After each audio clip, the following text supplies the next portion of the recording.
चांदनी रात थी, परंतु उस रात की रोशनी में सुकून नहीं, खौफ तैर रहा था। चारों तरफ बर्फ की सफेद चादर बिछी थी। आसमान से हल्की हल्की बर्फ गिर रही थी और तेज ठंडी हवाएं जिस्म को चाकू की तरह चीर रही थीं। उसी बर्फीले सन्नाटे के बीच एक औरत लड़खड़ाते कदमों से आगे बढ़ रही थी। उसकी गोद में एक छोटा सा बच्चा था जो ठंड से कांप रहा था और बुरी तरह रो रहा था। वो अपनी मासूम आवाज में जैसे रो रो कर मदद मांग रहा हो। मेरा बच्चा चुप हो जा, बस थोड़ी देर और, थोड़ा सा शांत हो जा, माँ है ना, तुझे संभाल लेगी। बच्चा जोर जोर से रोता है, जैसे माँ की आवाज का जवाब दे रहा हो और उसको कोई मदद मिलने की अब उम्मीद ना रही हो, जैसे माँ के अल्फाज बहुत बार सुन चुका हो। एक माँ तो अपने बच्चे की हर सिसकी को अलग से पहचान जाती है। नंदिनी भी जैसे सब समझ रही थी।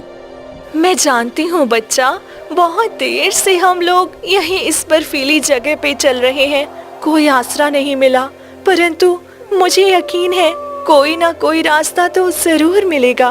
नंदिनी ने अपने फटे हुए बर्फ से भीगे कपड़ों से बच्चे को ढक लिया, परंतु वो कपड़े अब ठंड रोक नहीं पा रहे थे। सिर से खून बह रहा था, बाल बर्फ और खून से चिपक चुके थे। चेहरे पर दर्द, डर और बेबसी एक साथ जमी हुई थी। हर कदम पर उसके पांव बर्फ में धंस जाते और हर कदम के साथ उसकी सांसें टूट रही थीं। रात बहुत गहरी थी, इलाका अनजान और जानलेवा, और नंदिनी इतनी रात को बर्फीले तूफान में बिल्कुल अकेली थी, वो भी नन्हे से बच्चे के साथ। बच्चा अब पहले से ज्यादा तेजी से रो रहा था। वो बार बार अपने बच्चे को सीने से लगाकर बोल रही थी, चुप हो जाना मेरे बच्चे, बस थोड़ी सी और हिम्मत, तेरी माँ है ना, सारे तूफान से लड़ जाएगी। अचानक नंदिनी की आंखें बच्चे के ऊपर रुक गईं। बच्चा अब ठंड से नीला पड़ चुका था। उसकी रुलाई अब कमजोर होती जा रही थी और दूर सफेद बर्फ के उस समंदर में एक एक कदम मौत के और करीब ले जा रहा था। तभी नंदिनी की थकी हुई, लगभग बुझ चुकी आंखों में एक हल्की सी उम्मीद चमकती है। दूर पहाड़ी मोड़ के उस पार एक छोटी सी झोपड़ी, जिसके ऊपर बर्फ की पतली परत जमी हुई थी, उस पे ठहर जाती है। देखा बच्चा, मैंने कहा था ना कोई रास्ता तो जरूर मिलेगा। देखो, इस बर्फीली वादी में एक आसरा नजर आ ही गया। अब जल्दी से हम उस झोपड़ी तक पहुंच ही जाएंगे। कोई तो होगा इस झोपड़ी में जो हमारी मदद करेगा। वो लड़खड़ाती हुई आगे बढ़ती है, एक हाथ से दरवाजे की ओर बढ़ती है। उसका हाथ दरवाजे से टकराता है और उसी पल उसकी आंखें पल भर के लिए ऊपर उठती हैं। होठ कांपते हैं, जैसे कुछ कहना चाहती हो, परंतु उसके मुंह से कोई आवाज नहीं निकली और वो मूर्छित होकर दरवाजे पर ही गिर पड़ी। बच्चा भी गिर गया। तभी अंदर से एक बूढ़ा निकल कर आया।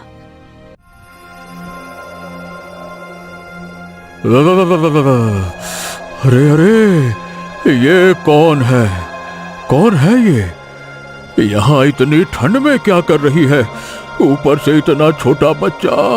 अरे राम राम राम, आजा आजा आजा आजा। सुबोध ने बच्चे को उठाया और अंदर गर्म बिस्तर पर लेटाया। नंदिनी को भी उसने गर्म बिस्तर पर लेटाया। आग थोड़ी तेज की और बच्चा, जो गर्म बिस्तर पर जाकर थोड़ा चुप हुआ था, अब अपने हाथ को चाट रहा था। पता नहीं कौन है ये, इतने तेज तूफान में यहाँ कैसे आए? बच्चा भी भूखा है, माँ भी बेहोश है। एक काम करता हूँ, बच्चे को दूध पिला देता हूँ। हाँ। सुबोध ने बच्चे को दूध पिलाया। बच्चा सुकून से नींद की आगोश में चला गया। फिर बूढ़े ने नंदिनी के जख्मों को देखा, उसके घाव धोए और पट्टी कर दी। जख्म पर मरहम लगने से नंदिनी को राहत मिली और उसने अपनी आंखें खोल दी। ये मैं कहाँ हूँ? मेरा बच्चा कहाँ है? आराम से बेटी। देखो, घबराने की कोई जरूरत नहीं है। तुम्हारा बच्चा दूध पीकर सो गया है, गरम बिस्तर में है। तुम बस खुद का ध्यान रखो, तुमको यहाँ कोई दिक्कत नहीं होगी। आराम करो और अपने जख्मों को ठीक होने का समय दो, है ना बेटा? नंदिनी की आंखों से आंसू गिरने लगे, जैसे वो बहुत कुछ मन में लिए बैठी हो, परंतु बोल ना पा रही हो। उसने एक नजर बच्चे की ओर देखा, जो आराम से गर्म बिस्तर में सोया हुआ था। बाबा, आपका शुक्रिया, आपने हमें पनाह दी। बस बस बस बस बस बस बेटा, एक बार ठीक हो जाओ, उसके बाद जितनी मर्जी शुक्रिया बोल लेना, है ना? आराम करो, आराम करो। नंदिनी की आंखों में चमक आ गई।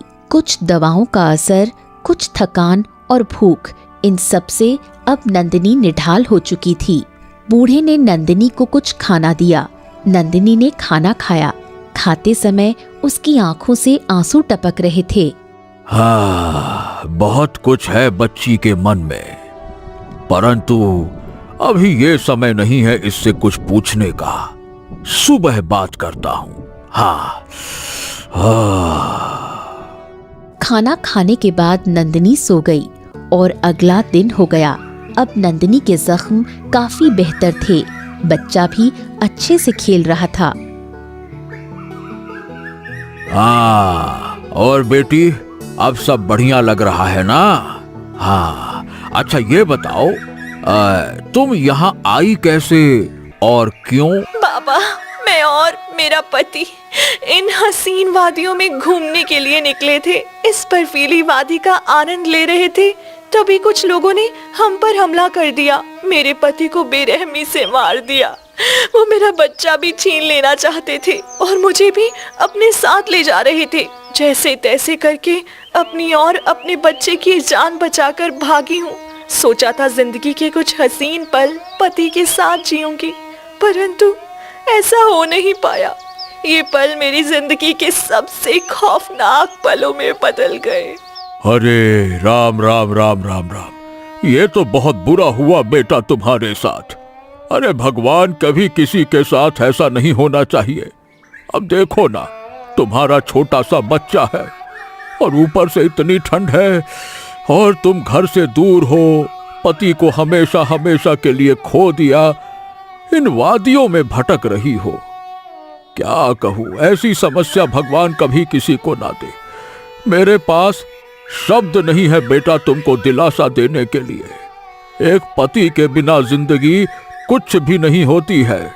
अब तुम जहां जाओगी, कैसे रहोगी, कैसे क्या करोगी, बच्चे को कैसे संभालोगी, कुछ सोचा है बेटा? बाबा, आप मुझे यहाँ से गांव जाने का रास्ता बता दीजिए। मैं अपने ससुराल ही जाऊंगी। उनका बेटा तो नहीं रहा, अपने ससुराल वालों को मैं संभाल लूंगी।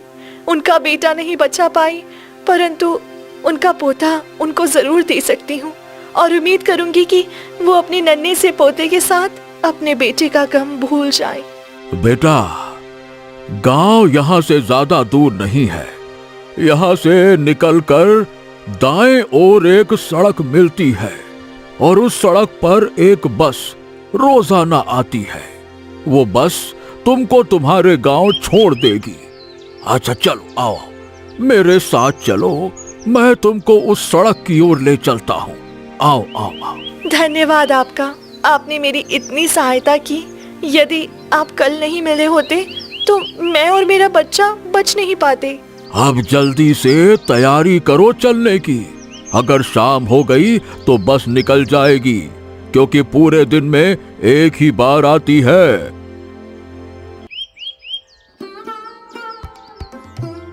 नंदिनी सुबोध के साथ बच्चे को लेकर सड़क की ओर चल दी। चलते चलते बूढ़ा एक पतली गली में मुड़ गया। नंदिनी को थोड़ी सी हैरानी हुई, परंतु वो चुप रही, क्योंकि बूढ़े ने उसका इतना साथ दिया था कि वो उस पर शक नहीं कर सकती थी। बूढ़ा चलते चलते एक पुराने घर में आ गया। बाबा, ये किसका घर है? हम तो सड़क पर जाने वाले थे ना, फिर हम इस घर में क्यों आए हैं? मुझे तो ये बहुत ही पुराना लगता है और इस घर के अंदर से मिट्टी की खुशबू भी आ रही है, जैसे ये घर बहुत सालों पुराना हो। बेटी अंदर तो चलो, तुमको सब पता चल जाएगा। मैं तुमको सड़क पर छोड़ तो दूंगा, परंतु जाने से पहले तुमको किसी से मिलवाना चाहता हूँ। कोई मेरा खास है जो तुम्हारी मदद करेगा। आपने जितनी मेरी मदद की काफी है, मुझे और कोई मदद नहीं चाहिए अब आपसे। मुझे जल्द से जल्द अपने घर पहुंचना है। बूढ़ा अंदर की ओर चल दिया तो नंदिनी को भी उसके पीछे पीछे मजबूरन जाना पड़ा। अंदर जाकर देखा तो नंदिनी बुरी तरह चौंक गई, क्योंकि सामने एक जवान लड़का बैठा हुआ था। वो कोई और नहीं, वही था जिसने अपने लोगों के साथ मिलकर नंदिनी के पति की हत्या की थी। नंदिनी उसको देखकर बुरी तरह चौंक गई। उसकी आंखों से आंसू बहने लगे। तुम यहाँ क्या कर रहे हो? कौन हो तुम? क्या ये घर तुम्हारा है? बाबा बताओ ना, कौन है आप मुझे यहाँ क्यों लाए हो? अब यही तुम्हारी मंजिल है और यही तुम्हारा घर है। आज से इसी घर में रहना है। अब देखो बेटा, पति तो तुम्हारा वैसे भी मर ही गया है। अब बिना पति के ससुराल में जाकर क्या करोगी? उससे बेहतर है कि इस घर के कोने में पड़ी रहो और किसी जरूरतमंद की मदद करो, जैसे मैंने तुम्हारी की है ना। क्या कर रहे हो आप? आप ऐसा सोच भी कैसे सकते हो? आप मुझे बताओ, आप मुझे यहाँ क्यों लाए हो? क्या आप जानते हो इस आदमी को? आप जानते हो ना, ये खूनी है। इसने मेरे पति का खून किया है, मेरे छोटे से बच्चे को अनाथ किया है। बूढ़ा चुप हो गया और सरजिस हंसते हुए बोला,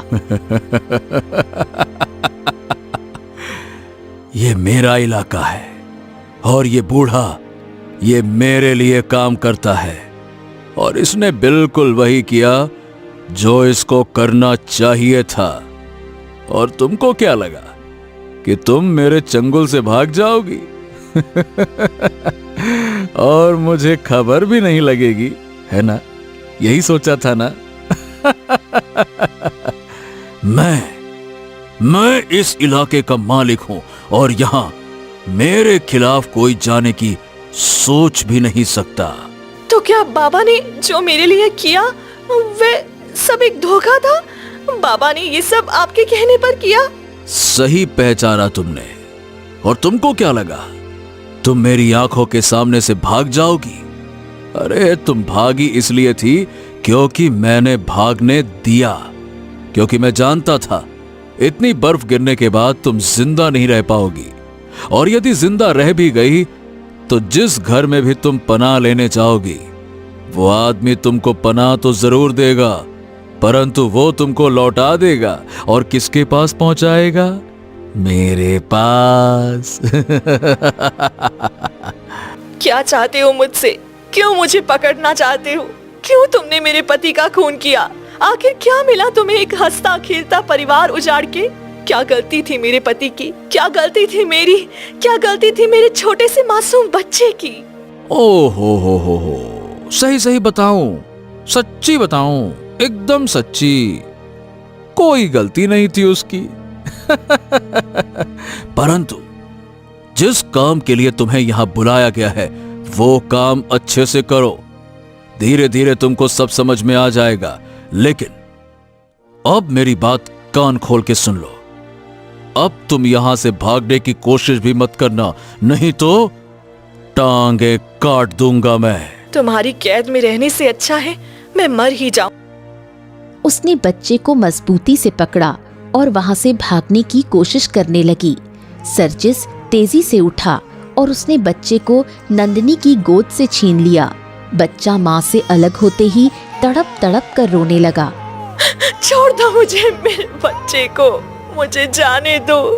मैं तो पहली बार इस वादी में आई हूँ। हमारी तो कोई दुश्मनी थी ही नहीं आपसे, फिर आप मुझ पर इतना जुल्म क्यों कर रहे हो? सरजिस ने उसकी बात का कोई जवाब नहीं दिया और बच्चे को उठाया। वो बच्चे को एक विचित्र कमरे में ले गया। उस कमरे में एक छोटा सा कांच का ताबूत था, जैसे किसी ने बच्चों का नाप लेकर ही उसे बनाया हो। उसने बच्चे को उसके अंदर रखा और आगे से बंद कर दिया। बेहतरीन, आहा, अब आएगा मजा। नंदनी, देखो, तुम यहाँ से अपने बच्चे को देख सकती हो, वो पूरा दिखाई दे रहा है, परंतु कोशिश करना कि तुम उसको छू ना पाओ। यदि तुमने उसे छूने की कोशिश की तो मैं तुम्हारे बच्चे को मार दूंगा। और मैं झूठ नहीं बोलता, ये बात मेरे इलाके में हर इंसान जानता है। तो मेरी बात को याद रखना, बच्चे को छूने की कोशिश भी मत करना। नंदिनी की बात सुने बिना सर्जिस वहां से चला गया और नंदिनी बुरी तरह टूटकर रोने लगी। इस वक्त वो इतनी मजबूर हो गई थी कि अपने बच्चे को देख तो पा रही थी, परंतु उसको गोद में नहीं ले सकती थी। अब वो अपने बच्चे को यहाँ छोड़कर इस घर से भागने का भी नहीं सोच सकती थी।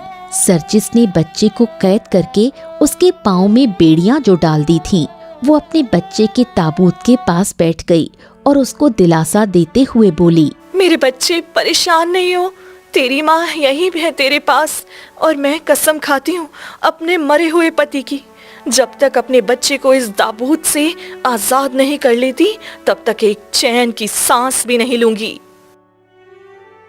ऐसे ही 2 दिन बीत गए।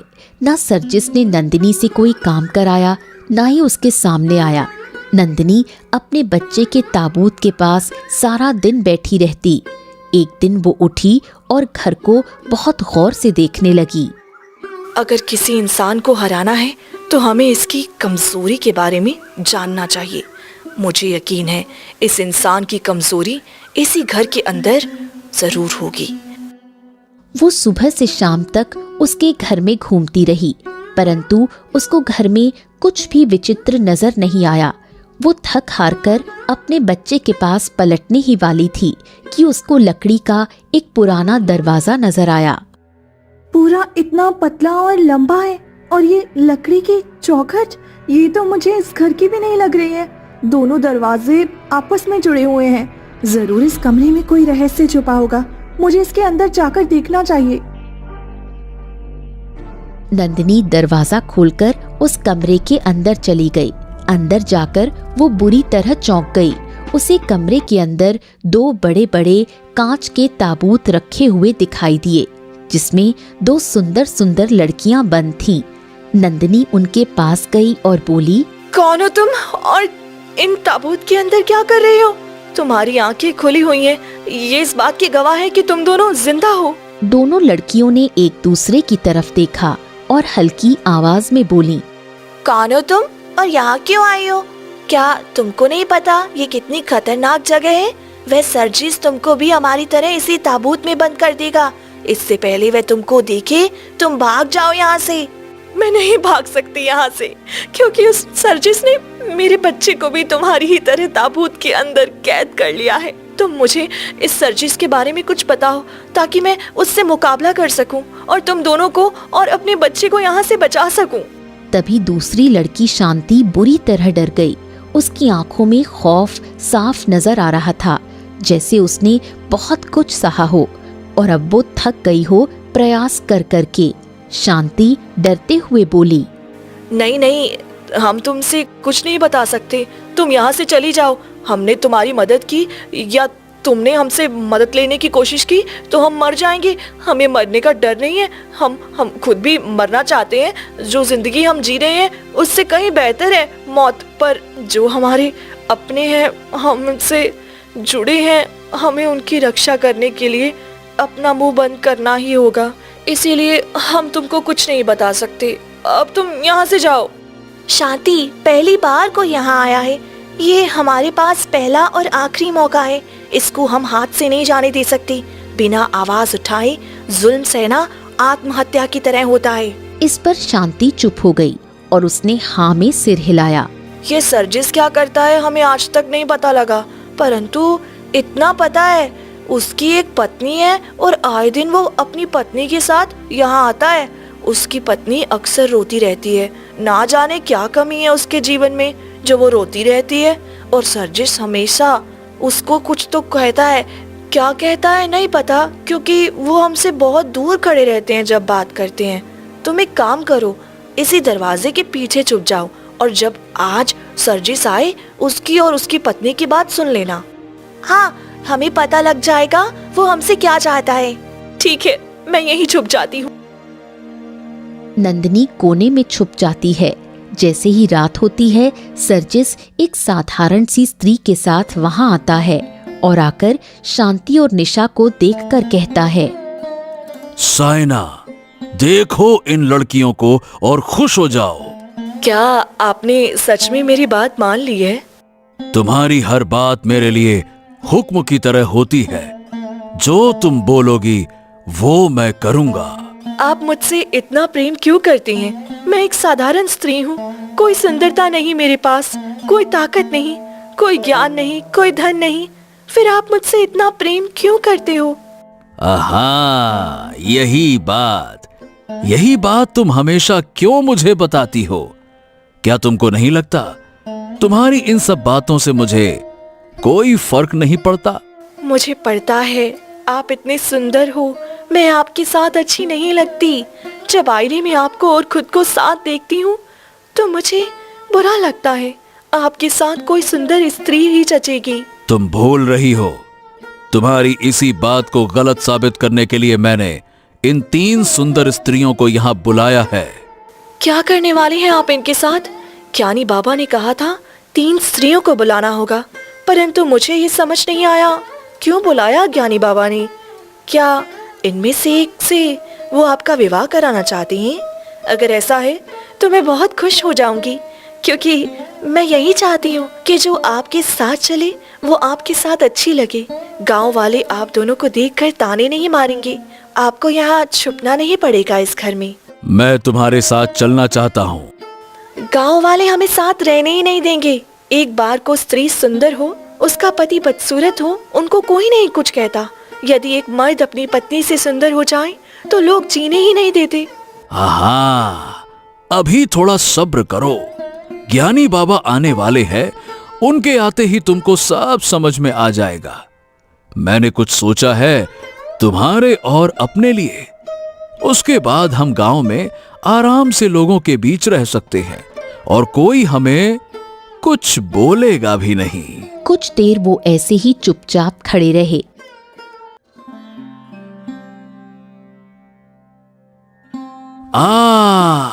आपकी ही तो प्रतीक्षा कर रहे थे।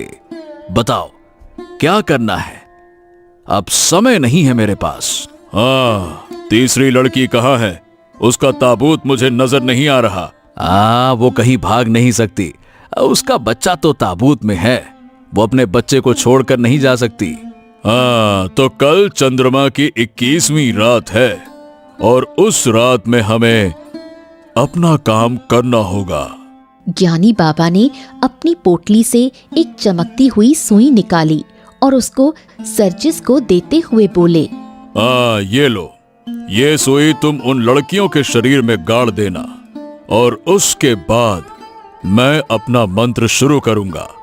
इस सुई के अंदर उनका नूर यानी कि सुंदरता समा जाएगी और फिर यही सुई तुम अपनी पत्नी की कमर में लगाना। वो एक रात में ही तीनों स्त्रियों को मिलाकर जितनी सुंदर बन सकती है उतनी सुंदर तुम्हारी पत्नी हो जाएगी। पर हां, ध्यान रहे, ये सुई किसी के हाथ नहीं आनी चाहिए। मेरे गुरु के पिताजी की सुई है, इसको मैं बड़ी मुश्किल से निकाल कर लाया हूं। आपका धन्यवाद। कब से मैं इस कब्रिस्तान जैसी दुनिया में रह रहा हूं, यही सोच के कि कोई मेरी पत्नी को बदसूरत ना बोल दे, कोई ये ना कह दे कि मैं इतना सुंदर हूं, मुझे इससे सुंदर पत्नी मिल सकती थी। मुझे इन सब से फर्क नहीं पड़ता था, परंतु मेरी पत्नी ये सब सह नहीं पाती और मेरी जिंदगी से दूर चली जाती। ये सब क्या बोल रहे हैं ज्ञानी बाबा? क्या आपने इन स्त्रियों को इसलिए यहाँ बंद किया है ताकि समय आने पे इतनी सुंदरता मुझे दिला सको? नहीं नहीं, मैं ये सब नहीं कर सकती। अपने स्वार्थ के लिए किसी मासूम की जान नहीं ले सकती। अरे भाग्यवान, उनकी जान नहीं जाएगी, वो बस थोड़ी सी बदसूरत हो जाएंगी। इनमें से एक विधवा है, अब उसकी सुंदरता का तो कोई मोल ही नहीं है। उसकी सुंदरता सफेद साड़ी में छुप जाएगी। एक स्त्री तो ऐसी है जिसका विवाह टूट चुका है, और तीसरी का कोई अपना है ही नहीं, वो दर दर की ठोकरें खाती है। इन सबको मैं इसके बदले बहुत सारा धन दूंगा ताकि वो आराम से अपनी जिंदगी जी सकें। सुंदरता भी तभी अच्छी लगती है जब किसी के काम आए, और इन सब के लिए सुंदरता से ज्यादा जरूरी धन है। न जाने क्या था सर्जिस की बातों में, एक पल में ही साइना का हृदय परिवर्तित हो गया। तो कल विधि शुरू करते हैं, और ये सुई संभाल कर रखना। ज्ञानी बाबा वहां से चले गए। साइना और सर्जिस भी अपने कमरे में चले गए। नंदिनी, जो छुपकर सारी बातें सुन रही थी, वो ये मंजर देखकर चकित रह गई थी। उनके जाने के बाद वो धरती पर बैठ गई, जैसे वो ये सब सह न पाई हो। ज्ञान का प्रयोग अच्छाई के लिए किया जाता है। इस ज्ञानी बाबा ने ज्ञान का अपमान किया है। उनकी पत्नी से इस सर्जिस इतना प्रेम करता है कि अपने प्रेम को खुश करने के लिए इसने मेरे पति को मार डाला। अरे ये कैसी इंसानियत है जो एक स्त्री के लिए दूसरी का सुहाग उजाड़ दिया। ये इंसान के रूप में शैतान है। वो उठी, शांति और निशा के पास आकर उसने सारी बातें उनको बता दी। कितना झूठा है ये इंसान। मेरी शादी के समय ये मुझे उठाकर ले आया है। मेरी कोई शादी नहीं टूटी है, ये झूठी कहानी बना रहा है। हाँ, और मैं भी कोई अनाथ नहीं हूँ। मैं क्यों दर दर की ठोकर खाऊंगी, और मैं 5 भाइयों की इकलौती और लाडली बहन हूँ। नंदिनी ने कुछ देर सोचा और बोली, मुझे आज रात कैसे भी करके तुम दोनों को इन ताबूतों से निकालना होगा। फिर हम चलेंगे साथ में बाहर, क्योंकि अब तक मुझे ऐसा लगता था जैसे इस सर्जिस के पास कोई जादू है। इसीलिए इसने मेरे बच्चे को कैद किया ताबूत में। अब पता लगा ये भी हमारी तरह साधारण इंसान है और हमारा कुछ नहीं बिगाड़ सकता। हम ताबूत को तोड़ देंगे, ये कांच का ही है। ऐसी गलती मत करो। दुश्मन को कमजोर समझना बेवकूफी है। हमें बहुत सतर्क होकर कुछ करना होगा।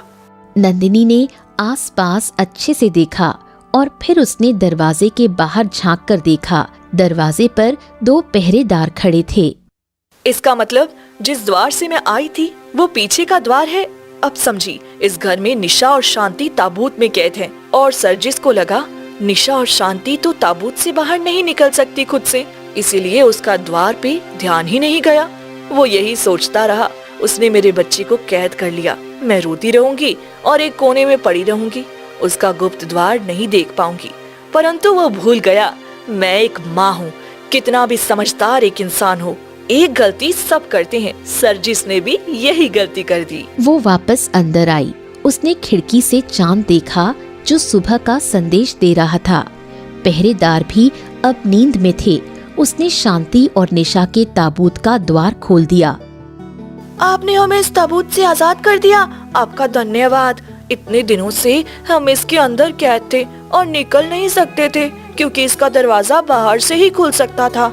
अंदर से खोलने की कोशिश करते तो कांच हमारे ऊपर ही टूट जाता और हम मर सकते थे। इसीलिए कभी प्रयास ही नहीं किया खोलने का। अब जल्दी से निकलते हैं यहाँ से, इससे पहले कोई हमें देख ले। अभी मेरे बच्चे को भी आजाद करना है। वो तीनों बच्चे के ताबूत के पास गईं और बच्चे को निकालकर नंदिनी ने अपने सीने से लगा लिया। उसकी आंखों से आंसू गिरने लगे। मेरा बच्चा, पूरे 2 दिन बाद तुझे सीने से लगाया है। मुझे माफ कर दे बच्चा, मैं मजबूर हो गई थी। सोचा था भावुक होकर कोई गलती ना हो जाए जो मेरे बच्चे पे भारी पड़ जाए। चलते हैं ना दीदी, इससे पहले कोई जाग जाए।